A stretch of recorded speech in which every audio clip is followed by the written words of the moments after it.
Alright, what's up, fools? We're back. Another episode of this little mini-series within the main series where I'm trying to interview all of my classmates within my DPT cohort. Today, we got my friend Alison. How's it going? It's going well. Hey, everyone. Let's see. So normally the first question is, how do we know each other? It's obvious how we know each other. So can you tell everyone, maybe, do you remember the first time that we interacted with each other? Oh. Let's see. First time we've interacted? Well, I'd say it's in class. Oh, no, actually, the first one that I actually remember was when we were moving in. Ooh. When you were helping to move in Matt. Yes. Matt from his house to the house that they're all at now. And we had lunch and sandwiches. Right. Yeah. Who made us the sandwiches? Was that your parents? Yeah. Yeah. It was my mom that made sandwiches for us all. Man, that was really good.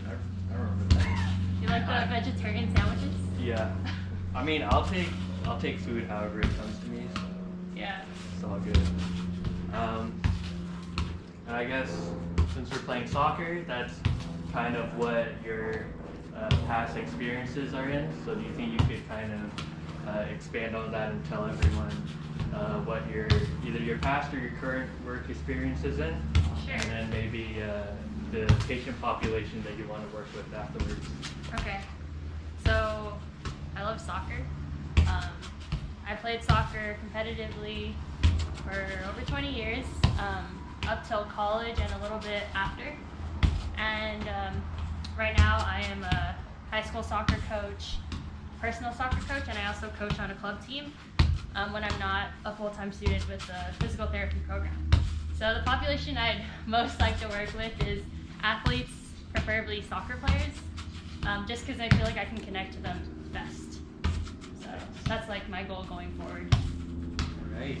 And so just to get into a little more of the deeper questions, can you tell everyone a issue or a cause that you think is important right now, but you think doesn't get the necessary attention or coverage that it deserves? Yeah. So when you asked me this, I was trying to think of a topic that can kind of relate to, or I think that's pretty important. And I think one that really stands out is overtraining. I work with mainly, youth soccer players, and especially during this time after the pandemic, a lot of these players are kind of catching up on the time that they missed when they were all inside, and a lot of them are getting injured really quickly, or just kind of being burned out mentally, feeling like they're not good enough, there's not enough time to get better, not enough time to get scouted by college coaches, and so on and so forth. So I think something that's really important is, having the expectations that we want these players to get better and progress on, but also for coaches to educate the players about when they are feeling like they are overtrained, so that they better understand when to push themselves and when they need to hold back. Nice. Yeah. So I guess that's already pretty close to home for you. But is there another cause or issue that either you're currently working with right now, or you've worked with in the past that you'd like more people to know about? I'd say it does kind of tie into overtraining. When I played soccer, I got injured myself, and same as a lot of other players. So I think one thing that, it's starting to be noticed with coaches and teams, but kind of finding a way to include players that are injured, and for coaches to kind of plan for that when they're building their season and when they're building the team, because sports happen and a lot of times people get hurt, and for the importance of the team and the player themselves to better themselves, it's important that everyone knows that they still have a role on the team even though they can't physically play.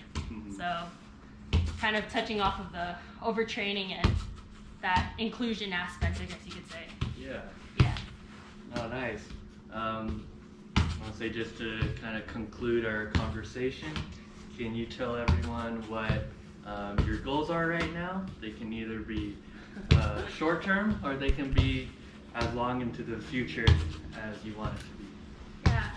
Well, first off, I want to be a PT because there's a lot of work and time put into that. So that's first on my list. And then I'd say the next step is kind of growing my game as a coach. So trying to get licenses through there.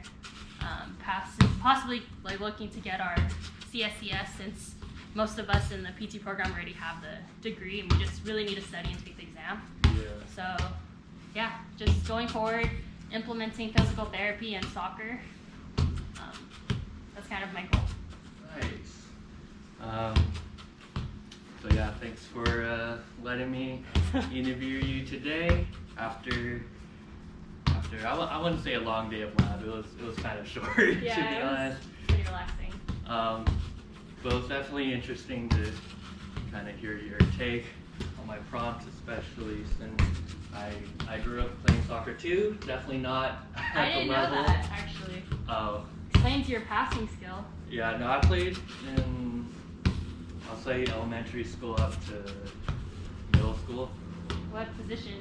Midfield, left. Do you like to run? Yeah. That Man, explains. everyone knows that. Yeah, that explains so much. Yeah. Yeah. But like I said, thanks for helping me out with this. My pleasure. Really, the series will only go as long as people allow me to interview them and answer my questions. So really appreciate it, and we'll see how many more classmates I can wrangle into doing this. And with that, we'll go ahead and see y'all next week. All right.